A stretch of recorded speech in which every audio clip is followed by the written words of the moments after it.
Day movement. I am in a spot that may look fairly familiar to many of you because I am at Glenwood Middle School and I'm here with Meg Simon. And Meg is the new principal here at Glenwood. And even though we haven't met here since really all the COVID stuff, the cool thing is I feel like we have this really great relationship that's just continued to build. And we've always had a great relationship at Glenwood. But it's just built, and I think over this season, it's been really cool to just be able to serve and care for Glenwood. They're a partner of ours. And so Meg, thanks for joining me. Thank you for coming, and we're happy to have you here in the building. I think it's interesting too that you said at the very beginning that we kind of clicked right from the beginning because we were introduced by Stephen Adams, one of our school counselors here. He's a total rock star, but when we got in the room for the first time, it was like we were among our people. We just sort of like already had the same vision and had the same beliefs as far as giving and back to our community. So it's just been an instant connection that I really appreciate. Yeah, and it's been fun too. Yeah, yes, it's definitely. I just think about our relationship at Glenwood, and in January we'll move into our new building, and so like we won't be here anymore. But on Sundays, not that we're here right now, but had been, but I think our relationship's just going to get stronger, and that's really cool. For me, that's really exciting. So one of the things we love to do is have some fun. Okay. And you were the queen of fun. Is that what they call me? Well, so the first time I met Meg, she was I met her with Stefan, and we sat in the office, but then we left, and you hadn't realized I hadn't left yet, and I came out, and she was riding on a hoverboard, and I was like, this is perfect. So, all right, so we're gonna have some fun. Okay. You're new here. Yes.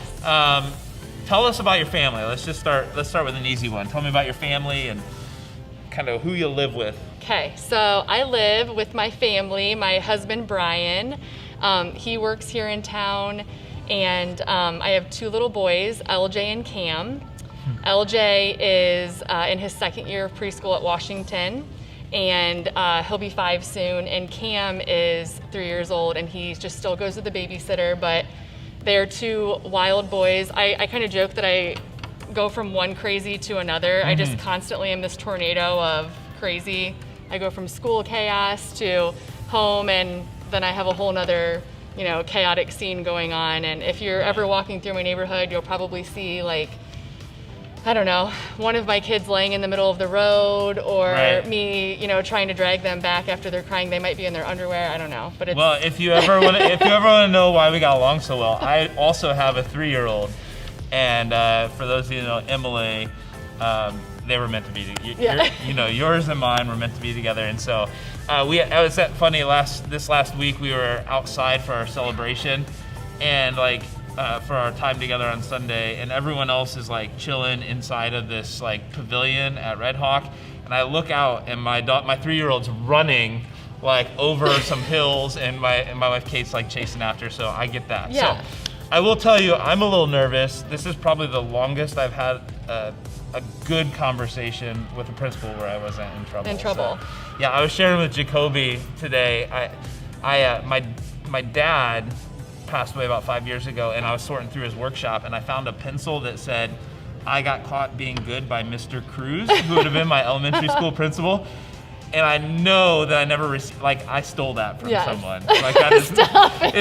It was not my, I guarantee you, I thought, man, my dad's gonna like this, so I stole it from someone else. So, anyways, all right, so tell me what your favorite thing to do is for fun. When you're not here, what's your favorite thing to do for fun? My favorite thing to do for fun, I love being with my family, going home from work and just being out in the backyard, playing sports with the kids. We're very active. My son right now, LJ, is in soccer, so when I come home from school, it's 100% family time, whether that's soccer practice or going to the park with the kids or having a movie night. I like being around people.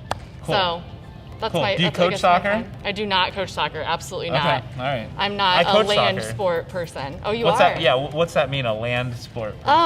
I was a swimmer. Oh, okay. I was all a right, swimmer, so the coordination of land sports is difficult for me. All right. It's surprising that I can be on the hoverboard. So you were a swimmer, so that'll lead in my next question. Tell me about a special skill that you have that maybe most people wouldn't know that you possess? A special skill. Something that you can do that very few people can do as well as you.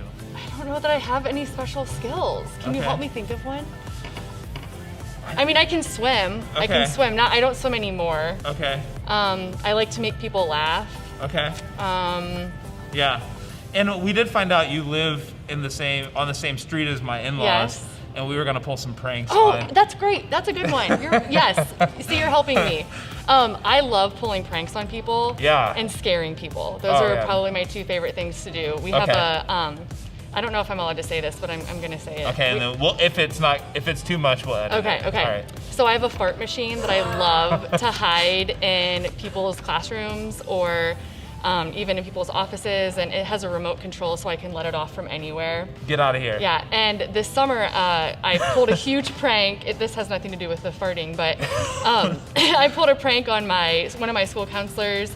He loves fishing, so when he came back from vacation, I had set up an entire aquatic arena in his office with a fishbowl. Like when I say fishbowl, I mean like a kiddie-sized pool. Okay. 13 fish. We had fish hanging from the ceiling, a little betta fish. I like really You like go decked for out it. his office. Like go for it. Yeah. So it's not just small pranks. That's awesome. But I feel like it's so, on a serious note though, we are under a lot of pressure as just as human beings right now. Right. And so that taking time to sharpen your saw and realize that life, it's okay to have a little bit of fun and like take Right. a break and enjoy yourself. Yeah. So I love pranks. Yeah. I'll try to pull pranks on Jacoby. He doesn't like it as much as I do. Have you ever watched The Office at all? Yeah, I have Dwight bobblehead in my so office. tell me, like, pranks on the Nard dog, right? Like when they hide his cell phone in the ceiling. Yes. Yeah. Those are a lot of office Or when he's like, pranks. "Who put my stapler in Jello?" Yeah. I'm totally all right. into that. Kindred spirits. Yes. All right, very good. All right, so tell me a couple more, and we'll then talk about some partnership stuff. Okay. But okay, tell me if you weren't a principal, what would you be doing? Okay, so I've thought a lot about this. Okay. And if I was not a principal, I would own a farm where people could, and I would have a thing. So it would be like maybe it would be like a blueberry farm and you could come and pick your own blueberries. Okay. And, I just love the idea of families coming and like having things to do. And so that's what I would like to have, like an apple orchard or something. So when I'm old and retired, my crazy lady thing is going to be that I'm going to have like a farm of some sort. Have you ever been to Geckel's Apple Orchard? No, but I've been to McQueen's in Okay, Toledo. all right. And I think Geckel's maybe shut down, so you might even be able to get in on that. You think so? Like right now. I'm super interested. I love community and I love people, but like right now, I'm really interested in having some space. Yeah. So like, just give me like 15 acres of Yep. blueberries and that's my heaven. Yeah. I would like doing that until there's a lot of work with it though. I agree, but like, I feel like it would be worth it to just have a farm where people could come and Cool. I don't know, have some peace and quiet. I like that. Yeah. I like that. Okay. Yeah, a couple more. Favorite part about being a principal? Oh my gosh. You've been a principal for how long? I've been a principal, this is my 3rd year. Okay. So I was an assistant principal for 2 years. Okay. And this is my first year as a building principal of my own. But I think one of the things that you talked about in the beginning of our conversation was that idea of going to the principal's office and what that looked like. And for me, one of the reasons that I got into this role was to kind of change the perception of what a principal has to be. So I don't want to be that intimidating person that kids feel like they're in trouble when they see me. I want to be another adult that they can come to get guidance on life and just be there for support. The kids are 100% the reason that I do this job. That's awesome. But I just love, like, I want to wear my leopard Converse to school, and I want to ride my hoverboard, and I want to have fun with the kids. Because I have the best job in the world. I get to hang out with kids all day long, every day, and be a middle schooler. Well, so. Molly helped out one day, and we left, and she's like, their principal is, I won't tell you where she goes to. She's way cooler than our principal. And I said, she's not cooler than your dad, though, right? I'm telling him that she said that. No, I won't get her in trouble. That's But I do. That's important. I think it's good to like change the. Yeah, I agree. the perception. I agree. And for it to be a safe place. Yeah. And yeah. Yep. Absolutely. Yep. Absolutely. Okay. I don't know how we're on time. Okay, so we're out of time. But I'm gonna ask a couple more. Okay. Okay. We're gonna play a quick game called Either Or. Okay. So I'm gonna give you 2 options and you're gonna tell me which one and you can't say neither. Okay. Okay, so start off with the easy one. Summer or winter? Summer. There's no school or what? I like to swim. Okay, And I like to, and the weather. water Yeah, I stuff hear you. and Okay, warm that's- weather. I thought, Yeah. okay. Sweet or salty? Sweet. Really? Definitely. Okay, okay. Donuts are my favorite. Ugh, I'm I dropping love a donuts. hint. I love donuts. Yeah, listen. Do you like fancy donuts? I'm plain glazed. Oh my gosh, Fort Finley strawberry with strawberry filling, done. Have you tried the, it's like a the cold brew butterscotch cake donut from Fort Finley? No. But Apple Orchards, they always have those like cider donuts, all of that. I love donuts. Yes. In fact, I have to have dessert after every meal, even breakfast. I have to have sweets. Homemade ice cream? 100%. Oh yeah, all right. Let's see. Dog or cat? Dog. Do you have a dog? You had a dog? I did. Okay. Don't anymore. Well, I just became a dog guy. Okay. And I can't imagine the day now. Yeah. That's a tough one. I also love cats though. I'm not. Shh, don't say that on air. Sorry. We still like each other, but Okay. you have a cat? I don't have a cat. Okay. We have no animals. Okay. My kids are enough. Okay, that's good. That's good. Ohio State or Michigan? Ohio State, come on. Oh, Come on. yes. Disney or Quiet Cabin in the Woods? Quiet Cabin in the Woods. Oh, yes. We just went to the Mohicans and we stayed Yeah. in the little tree house Uh-huh. and it was the best. Yeah, I'm quiet all day long. Yeah. As much as I love people and you love people, like the crowd thing. Yeah. Okay. Yeah. All right, well that's good. I think that's good. Thanks for having some fun Yeah, and of course. answering questions. So. Good. Hey Movement, we're so glad that you could join us for our celebration online. I'm Muriel and I'm here with Brent. And we're gonna be your hosts for this morning, which just means that we're gonna guide you through this time that we have together. And I don't know about you, but one of the things that I've been excited about lately is just this change in weather, that it's getting cooler and cooler. So drop a comment about what you are looking forward to most this fall. I'll tell you, I love this time of year. There's no question that fall is my favorite time. In fact, if you ask our kids, I may have been skipping down the sidewalk singing something to the effect that fall's my favorite time of year. Oh, yeah. Last weekend was great. As a family, we went to a corn maze, and then also we had the opportunity to worship together at Red Hawk Run.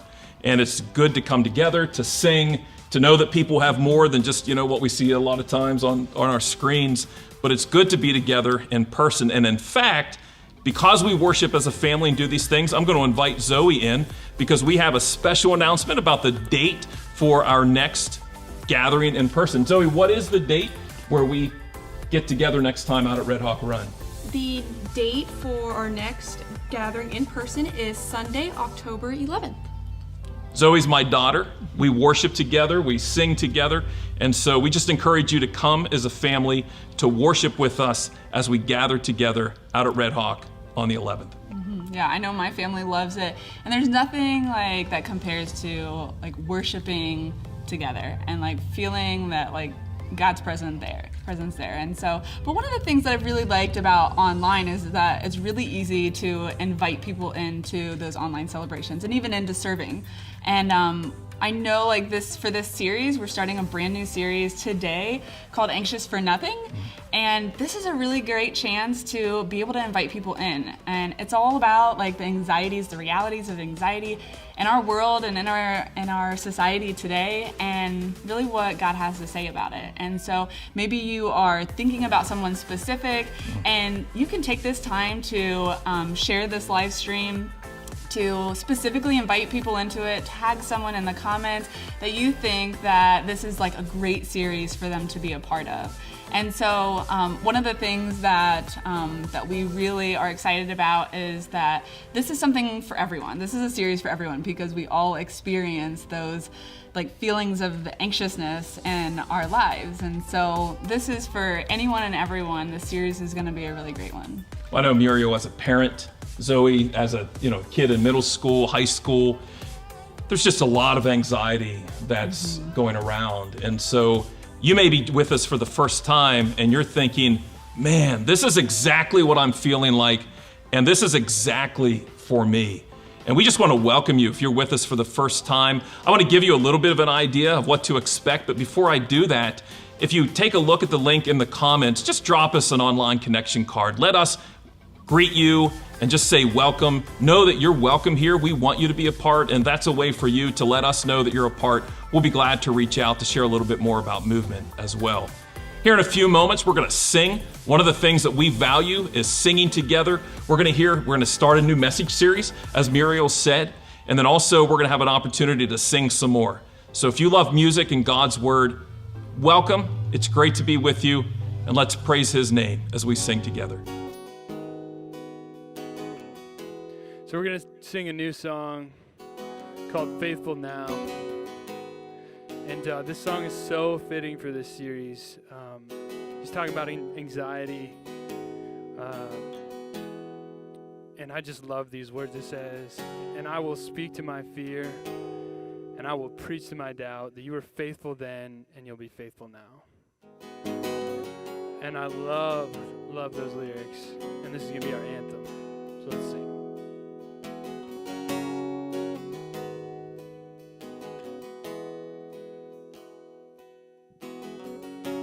And I am holding on to faith,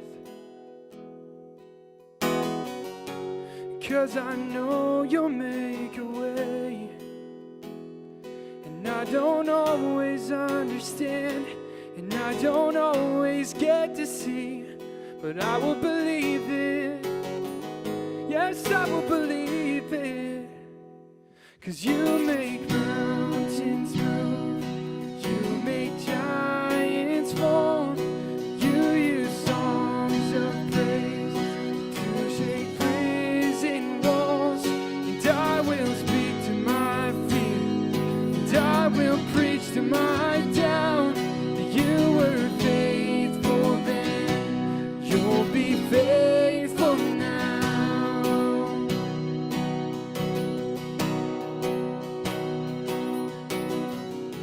And I am standing on your word. I'm calling heaven down to earth, and you delight my enemies, and this will end in victory, and I will believe it. Yes, I will believe it. 'Cause you make mountains move, you make giants fall, you use songs of praise to shake prison walls. And I will speak to my fear, and I will preach to my doubt that you were faithful then, you'll be faithful now. And I know you never fail. Yes, I know you never will. And yes, I know you never fail. And yes, I know you never will. 'Cause you make mountains move, you make giants fall, you use songs of praise to shake prison walls. And I will speak to my fear, and I will preach to my doubt that you were faithful then, you'll be faithful now. That you were faithful then, you'll be faithful now.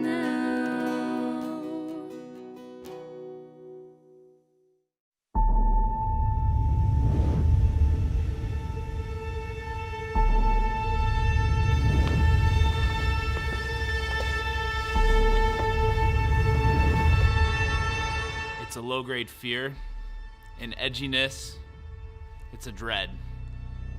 It's a cold wind that won't stop howling. It's not so much the storm as the certainty that a storm's coming. I mean, a storm's always coming, right? Sunny days are really just delaying the inevitable of what is to come. There's no relaxing because you can't afford to let your guard down. It's not the sight of a grizzly bear, but the suspicion of 1 or 2 or 10 being out there somewhere, behind every tree, behind every turn. Really, it's just inevitable. It's just a matter of time before the grizzly bear leaps out of, the shadows and it devours you. And not just you, but your family, your friends, your bank account, your pets, even your country. And let me just ask you, do you find yourself laughing less than you once did? Do you see problems in every single promise? Would those who know you best describe you as increasingly negative or even cynical? Do you always assume that something bad is going to happen or look to find the worst in things?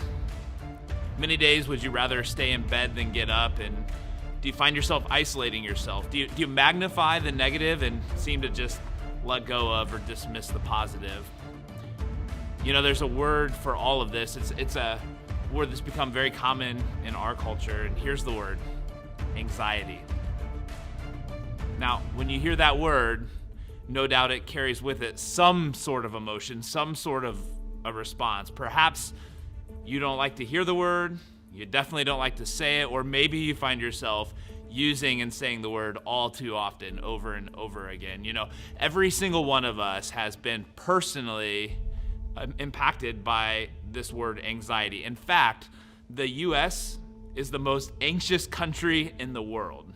It's reported that 24% of U.S. females and 18% of U.S. males are impacted by some type of anxiety disorder. That means that almost 1 in 4 of us is impacted or has experienced this. And that's just what's been reported. And I hate to be the bearer of bad news. After all, bad news brings about more anxiety, but the situation doesn't seem to be getting any better. Reports show that every generation experiences 3 times more depression and anxiety than the previous generation. It builds and it builds and it builds, and that's what anxiety does, right? So what's anxiety? Anxiety is really this combination of 2 words that simply mean unease and running low on breath. And due to the uneasiness and uncertainty that is around us, we get to this place where we can't even breathe. And I've heard anxiety described as this: a downpour of what ifs. What if I fail? What if it doesn't work out? What if I can't afford to pay my bills? What if I get sick? What if the economy tanks? What if they leave? What if I just can't handle it all? So we've all felt the impact, right? And the question is, what do we do about it? The question really is there light at the end of the tunnel?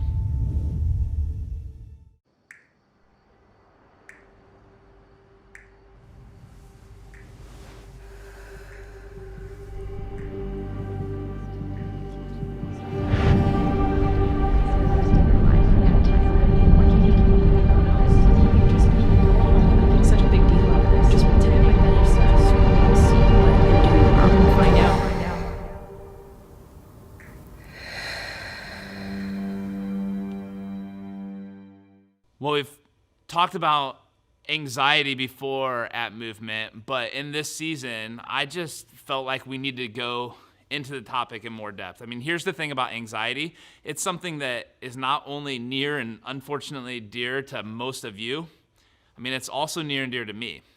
This season has been something else, not just for other people, but for me as well. And let me just start with being a dad. We asked the question, do our kids go to school in person, or do we do the online stuff? Do our kids play sports, or do we stay away from that? Do they play with their friends? There are just so many unknowns, so many what ifs. And let me move to life as a pastor in this season. Let me be very honest.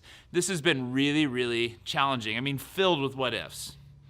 We began this 2-year journey called Made for More, and part of that is building a facility for the community, a facility we would also call home. And we were almost ready to begin the project when COVID hit. And as a leader, the thoughts started creeping in, like, what if we build the building and we can't afford it? What if people stop giving? What if we never go back to meeting in person? What if people just don't come back, or if they disengage? And let me talk to you on another level, and that's just being a human being. Every sneeze, is that allergies, or am I sick? And then you think about the political climate, and what about the hostility between people? What about the natural disasters that are taking place all around us? And what's the future going to look like for my kids? And here's what you need to know. There are some series that hit home more than others for you, but that's true for me as well. And this is one of those seasons and one of these series that this has an impact on me as well. And this isn't just a COVID thing. I mean, anxiety has been an ongoing struggle for many of us, something that we've battled and wrestled with for years. And there are some different causes, and we'll talk more about that really starting next week. I mean, it may be chemical, it may be circumstantial, it may even be spiritual. And if it's, let me just say this, if it's, a chemical issue, I just want to encourage you to get help. Like, don't sit around and say, oh, well, maybe someday I'll feel better. I want you to talk to your doctor. I want you to get help. Just talk to someone and take a step before you find yourself in a worse place. I'm going to try to help us with the spiritual part, and let me just promise you something. I'm not going to stand up here and say, you need to have more faith. You need to have more faith, because it's bigger than that. In fact, there's a passage that's going to drive our entire series. It's found in the book of Philippians, and it's written by Paul. And Philippians is often called this book of joy. But in this book of joy, Paul talks specifically about anxiety. And as we go below the layers of this passage over the next few weeks, we're going to discover what Paul writes about it, how it's so incredibly helpful as we battle with anxiety. And here's the passage. Let me just read it to you. Rejoice. Rejoice. Literally celebrate in the Lord always. Not just sometimes, but always. I will say it again. And Paul's saying, look, you might not have heard me the first time, so let me say it again. Rejoice. Let your gentleness be evident to all. The Lord is near. He's not distant, and we'll talk about that more in a minute. So Paul says, because of this, do not be anxious about anything. I mean, anything? Is that even possible? Come on, Paul. And here's where this title for this series comes from, because some translations actually say this: be anxious for nothing. Now, it's important for us to realize that anxiety is not a sin. It's an emotion that so often can lead to sin, but it's not a sin in and of itself. And Paul's saying, don't be anxious about feeling anxious. He says, but in every situation, every single situation, by prayer and petition, with thanksgiving, present your requests. Those things that are causing you anxiety, those requests. Present your requests to God. And the God of peace. You see, anxiety and peace are opposites of each other. And Paul says that when we begin to experience anxiety, there's a way that we can experience peace, and it's God's peace. He says, and the peace of God, which transcends all understanding. Let me just say, for some of us, the anxiety that we're facing right now, we don't understand how peace is even possible. I mean, we don't understand how it could go away. We don't understand how we could experience peace. And Paul says, it's the peace of God, which transcends all understanding, will guard your hearts and your minds. Your hearts and your minds, those places that anxiety seems to take control of, your thoughts and your emotions. He says, and the peace of God, which transcends all understanding, will guard your hearts and your minds in Christ Jesus. Now, I want to make sure that we know where Paul is when he's writing these words. I mean, he didn't write them on a beach bungalow, in a beach bungalow in Bermuda, and he didn't write them from Disney World, although that would be like my worst nightmare when it comes to excitement or anxiety, But Paul's in Rome and he's in prison. I mean, in horrific conditions. He's chained to a guard 24 hours a day. He's waiting trial before the Emperor Nero, who is known for killing Christians in some of the most inhumane ways. And any day, Paul could find himself there. I mean, he's already been through a lot of horrific things, and all these things happen because he chose to follow Jesus. And while he's in prison, he writes this letter to a church that he wants to encourage. I mean, he's 60 years old. He's hunched over from all the beatings that he's experienced. I mean, he's half blind, so he probably is even having someone else write these words for him because he can't even get his hands free to write. But he says this: be anxious for nothing, because the Lord is near. Just so you understand, Paul's not saying don't ever be anxious because, look, we can't help. I mean, if you see a grizzly bear, you should be anxious. If there's a huge problem, Anxiety, it's natural. The command is this: don't live in a constant, perpetual state of anxiety. I love how Max Lucado, a well-known author, what he writes. He writes this book called Anxious for Nothing, the same as our title. And it's a great resource. I'd recommend it as we go through the series. I mean, this book is so impactful. But he says this: the presence of anxiety is unavoidable, but the prison of anxiety, it's optional. This isn't and here's how to avoid experiencing anxiety series, because that's not possible. It's bigger than that. I mean, what if we don't have to settle for living in the prison of anxiety? Jesus says it this way. He says, be careful or your hearts will be weighed down. Hearts will be heavy with the anxieties of life. Some of you are experiencing great anxiety for good reason right now because there's stuff going on in your life and it's heavy. And even Jesus, don't miss this, even Jesus, before he went to the cross, he's in the Garden of Gethsemane and he prays, God, can you take this all away from me? I mean, he's sweating drops of blood, which can only happen because of great stress and anxiety. I mean, listen, to be anxious, it's human. But what we're going to discover in this series is there's a way to break out of the prison of anxiousness, right? There's a way to break out of that. And there are 4 things that we're going to cover in this series. They come from Max Lucado's book, and they spell out this word, calm. And I think we could all use a little calm, right? And so each week we're going to talk about a different one of these, and we're going to learn how to break free from the prison of anxiety. And the first one that we're going to look at, the first thing is this: we're going to celebrate. That's what the C stands for. What are we going to celebrate? I'm going to come back to that. I mean, we're going to celebrate really the fact that God is near in a minute. But before I do, I just want to talk about what often happens in our lives when we don't do this, when we don't celebrate. It happened to me. I made some of these mistakes, and I've seen it time and time happen again to others as well. Some of you, I've walked with you and talked with you through this. And the way that we're going to do that is we're going to look at a very relatable story from the Old Testament. It's about someone who is this spiritual giant, a guy by the name of Elijah. And Elijah was this prophet of God who lived during the reign of a very evil king by the name of Ahab. And Elijah, he actually confronted the king, which was something he just didn't do. And so for 3 years, because of that, Elijah's on the run. And he's hiding out, and yet God remains faithful. And God does all these miraculous things in his life. I mean, there's this one time where Elijah's hungry, and God feeds him with bread and ravens from heaven. I mean, and ravens bring meat from heaven. And God also does miracles through him. I mean, one time Elijah stood down 850 false prophets by himself. He called down fire from heaven, and it came. I mean, Elijah, he should have been walking around with some serious swagger. Like, he's got all this power. He's got all this great stuff going on. And he was okay for a while, but then there was this one little thing that puts him over the edge. And believe it or not, it's a woman, and it's a woman by the name of Jezebel, who was King Ahab's wife. And if you don't know the reason why Jezebel's not really all that popular of a girl's name, it's because Jezebel was not really all that liked. In fact, for you classic rockers out there, ELO said it best when they said she was an evil woman. Okay, that's my best falsetto. But anyways, so Jezebel decides to come after Elijah, and anxiety just hits Elijah, and he completely falls apart. He spirals into this deep depression. Check out, we read in 1 Kings 19, it says, "Now Ahab told Jezebel everything Elijah had done and how he had killed all the prophets with the sword.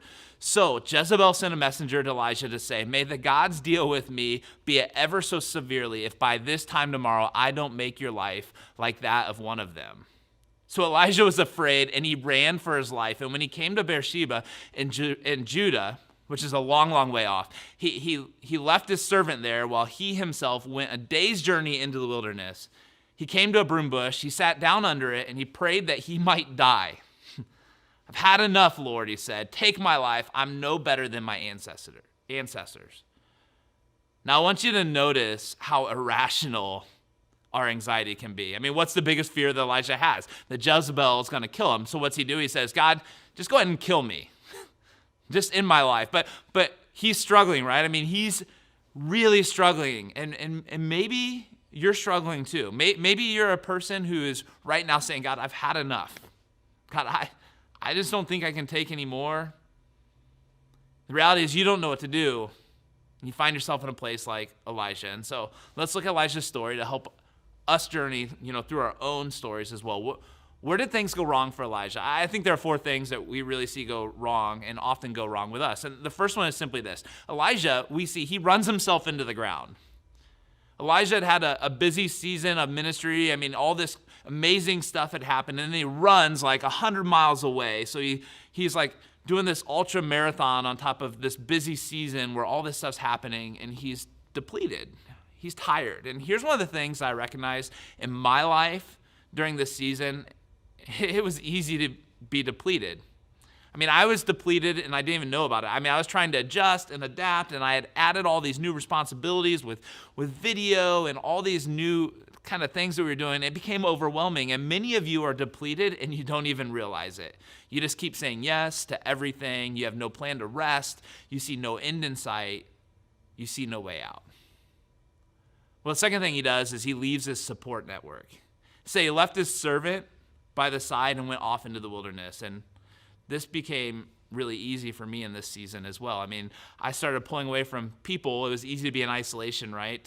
To distance yourself from others. And the reality is, one of the most important things that you can do is one of the things that you often least want to, and that is to stay connected. We need to be connected to a support network. We need to be able to tell them everything, to have them encourage us and support us along the way. And this is why we want every single person to connect in a move group. It's because isolation is crippling, and so stay connected. The third thing is this: he focused on the negative. We're going to look more into this in week 3 of the series. But if you read through this passage, Elijah, he starts crying out to God, "Oh, my life is so hard, and there's just no way I can get everything done, and Jezebel's after me," and blah, just go on and on. But he just got negative, and finally he forgot God. Which is amazing because, as I said earlier, God had done all these miraculous things in his life. He even saw God raise a dead person. I mean, he had seen it all. I mean, how do you forget that? You know what? Here's what I believe to be true. God has done amazing things in all of our lives. He's been faithful, but we often do what Elijah did, right? We just forget. I love how one pastor says it. He says, Elijah was facing his problems while forgetting his God. And the ironic thing is that is Elijah's name, even his very name, it literally means God is my breath. That's what his name means. But he'd forgotten. So what did God do when Elijah forgot? That I believe the same thing that he'll do for you, the same thing he'll do for me. He reminded him, "I'm with you." Or as Paul said, "Rejoice in the Lord always, for the Lord is near." Here's what God does in 1 Kings 19. The Lord said, "Go out and stand on the mountain in the presence of the Lord, for the Lord is about to pass by." And then a great powerful wind tore the mountains apart and shattered the rocks before the Lord, but the Lord was not in the wind. And after the wind there was an earthquake, but the Lord was not in the earthquake. And after the earthquake came a fire, but the Lord was not in the fire. And then after the fire came a gentle whisper. So the question is, when we're overwhelmed, when we're anxious, why does God whisper? He whispers because he's close. He whispers maybe to draw us close. There's something I love to do with my youngest daughter, Emily. I've done it since she was just, a newborn.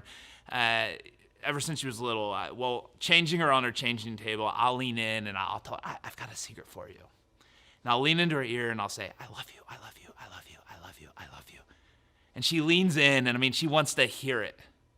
She can't wait to hear it. I believe God's whispering to us, "I love you, I'm with you." I think so often we wait for the yelling, but do you know who often is yelling? It's our enemy. It's our spiritual enemy. He's yelling, "You can't do it. You're not good enough. You will never make it. This is never going to work." He's the one that shouts all of the what ifs into our anxiety, but God's there whispering, "I'll never leave you. I'll never forsake you. Just draw near. I'm here. I know it doesn't look like it or feel like it, but I'm at work in this. You're good enough because I say you are. I'm with you."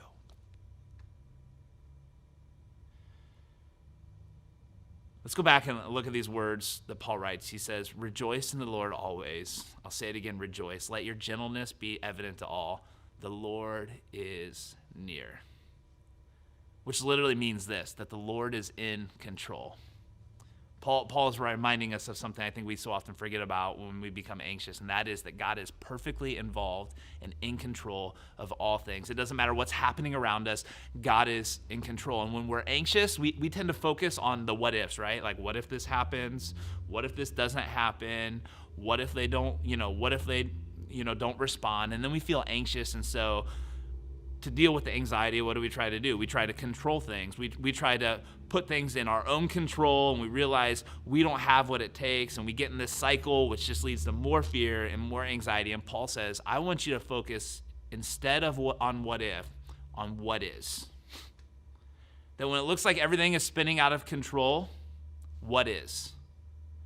God is near. He's in control. That's why I want you to start with celebrating. I want you to rejoice because God is near. So this week, where do we begin? It starts with this. What are you going to focus on? Your what ifs?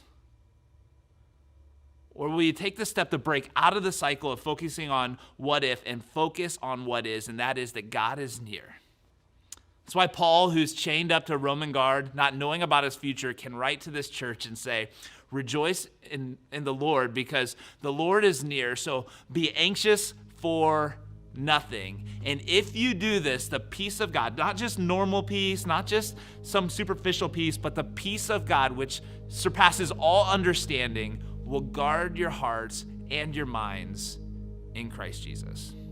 Let's pray. God, I pray that this week that we would find your voice in the whisper.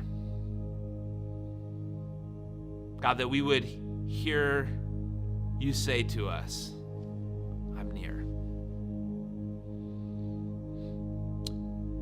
God, there's so many what ifs around us. There's so many things that we can focus on that seem out of our control. God, would you help us to see that you're in control?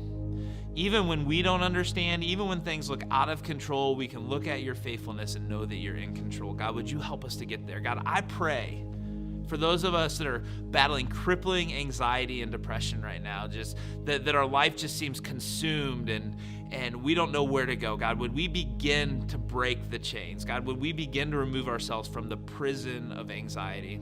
God, I pray for those of us that need to take a step into getting some professional help this week, that it's more than just a bad season, God, that we need to take a step and move towards healing. God, would you give us the wisdom? Would you give us the strength and the encouragement to take that step? And God, would this be a season where we would truly be able to get to the other side, God, and we would be able to say, I can rejoice because I know you're near. God, we know this is true because you came near through Jesus. And so, God, we ask all these things in his name. Amen. I'm going to take a moment and be really honest. There are moments that I really struggle with the what ifs. You think about, you can think about work, you can think about the unknowns, you think about school, you think about just, again, the anxiety of the what ifs. But it's just a reminder to me to really focus on the what is. There are certain things that I know for certain. God loves me, he created me, and all those things. I just have to anchor myself in those moments of certainty. Of course, maybe I'm the only one. Muriel's that ever been? No, yeah, like even in our family, just like this past week, it feels like everything has broken down. Like there's something wrong with this or that, and you start to feel like discouraged because you're focused on your things that aren't of God. Like God has control of this, and even so, like it validates like we're doing what God is calling us to because there's all these things that can potentially distract us. But if we're focusing in like these other things, like they don't matter, you know? Yeah, and just that, where that focus is. And that you focus on what God's given us, how much love, how much just joy that he brings. And it's hard. One of the things, I guess, another way to think about it is just movement has taught me so much about how to be generous. That God has given me so much and just where we place that focus. And so if you respond to that, and if that resonates with you, I encourage you to be generous as well. You'll find a link, movementfindlay.com/give. We encourage you to be generous with what God's given you. Yeah, and when I think about like one of the things that influences where our focus lies, one of those things that comes straight to my mind is the people that we surround ourselves with.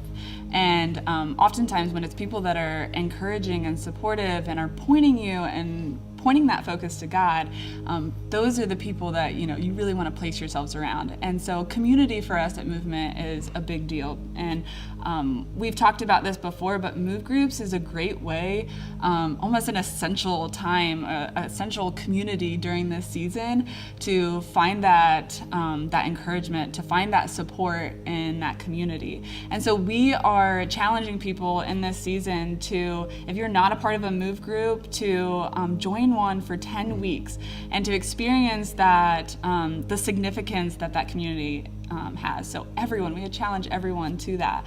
And we talk about it all the time because it's that important. It really is. And so if you want to join a Move Group, you can do that at movementfinley.com. And at the bottom, there's a banner that says Join a Move Group. Click on that simple form, and we'll get you plugged in. So do that right now because it's so important, and we're going to head into a time of worship.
of the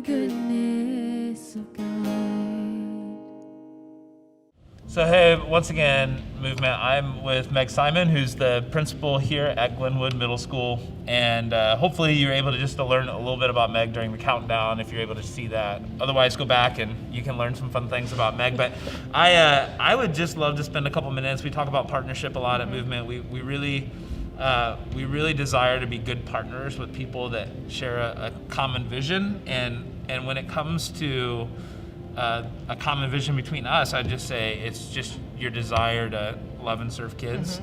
And so much of what we do as a church is built around loving and serving kids. We partner with CMC. Yep. We partner with an organization called the Christian Children's Home of Ohio, which provides like resident care for kids that aren't able to be in foster care for different reasons. And so, but we love Glenwood, and we've just been really thankful to have the relationship that we do. But just share with us a little bit about maybe as you've stepped into this new role this year, what do you see are some of the challenges that you're facing maybe this year, but just in general, some things that we can maybe support you in, some of the challenges that you're facing? I think that, and I don't know that it's exclusive to Glenwood this year, but I think definitely that connection piece is something that I see students coming into the building and really craving at this point.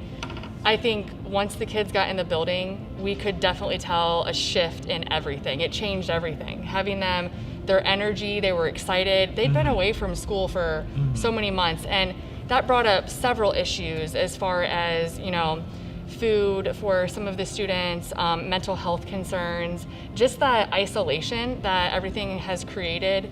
But that connection piece is something that our kids, I think, really crave, and that they just need love and support from human beings. And so it's good for them to be around each other now that we're back in school. But definitely just taking care of their mental health and also their physical well-being. And it's hard to know what you don't know, and when they're not with us, sometimes it's hard to know what they need. So Right. now that they're filtering back into the building and we're getting to surround them a little bit more, we're seeing some of those things kind of come to the surface. Yeah. Talk about the role of teachers in that. Like, how do you encourage your staff to just be an encouragement to kids? And Well, in our vision and mission of our school and our district, one of the main things that we focus on is relationship building. That's at the forefront of everything that we do, is building relationships with kids, because if you don't have that relationship established with a child, you're not going to be able to reach them academically or anything after that. You have to break that barrier and be able to build that relationship. So we really do. Our teachers, they are our front lines. They're the ones that are with the kids every day. I was a former English teacher myself, and you can learn so much about a student in an assignment like a journal activity. Right. The teachers, they're the ones that have that connection. They know everything about these kids, and they're coming to us with information that we can help a little bit more, but that relationship piece is where it all starts. yeah, absolutely. Yeah, that's really good. Hey, tell me, you mentioned teachers being the front line.